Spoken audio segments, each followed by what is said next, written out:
Benvolguts i benvolgudes. Soc la Paula Llibutri, tinc 21 anys i visc a Cardedeu, un poble situat al costat de Granollers, la capital del Vallès Oriental.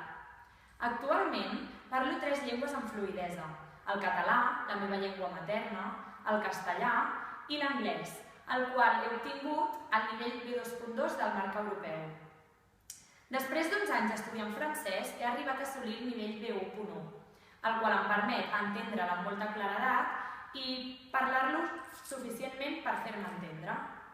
Finalment, degut a l'experiència que m'ha portat fins aquí, m'estic iniciant amb l'alemany, una llengua que tinc ganes i intenció de seguir aprenent. Em considero una persona responsable i molt organitzada.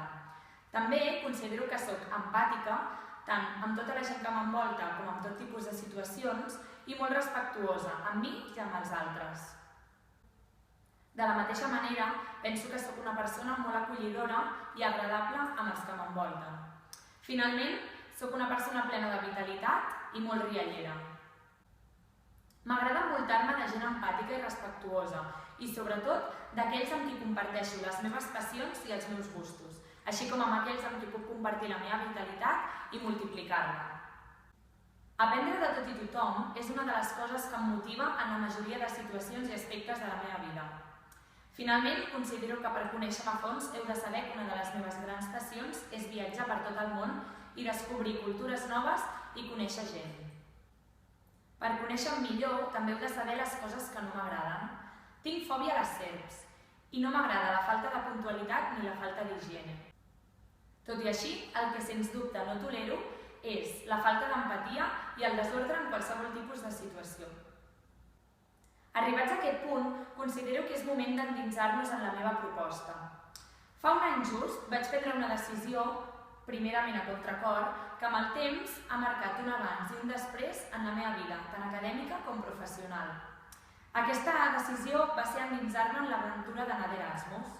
Actualment, l'únic que canviaria de tot el que envolta aquesta decisió és l'actitud que vaig adoptar des del moment que vaig fer la sol·licitud fins al dia que vaig agafar el vol cap a Àustria. I és que ens equivoquem al pensar que l'experiència Erasmus comença el dia que arribes en el teu país de destí. L'experiència i l'aventura comencen a partir del dia que dius «Sí, vull anar d'Erasmus». Em va costar molts mesos aprendre a estimar i a valorar l'oportunitat que m'estava donant la vida. En canvi, a hores d'ara, em sento molt afortunada per haver-m'hi pogut endinsar.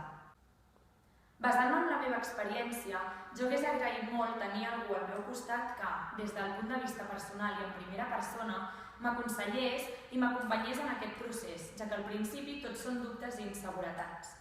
Partint d'aquesta base, considero que és molt important que en l'equip de Relacions Internacionals de la Universitat de Barcelona hi hagi la figura d'una persona com jo que es dediqui a acollir a tot l'alumnat i a guiar-lo en el procés de decisió, tant en el fet de decidir si anar d'Erasmus o no, com en el moment de decidir a quin país de destí es volen dirigir.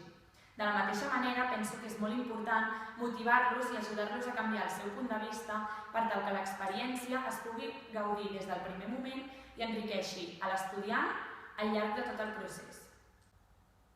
Finalment, considero que l'equip de Relacions Internacionals de la Universitat de Barcelona es podria enriquir considerablement de la meva participació i la meva figura fent que sigui un equip el més complet possible. Per acabar, vull agrair la participació de totes les persones que han fet possible la sessió d'avui i de tots aquests que heu vingut per escoltar-me.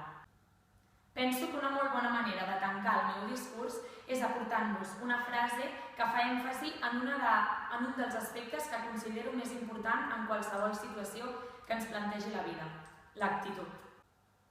Seràs capaç d'assolir el que et proposis si el teu entusiasme no té límits.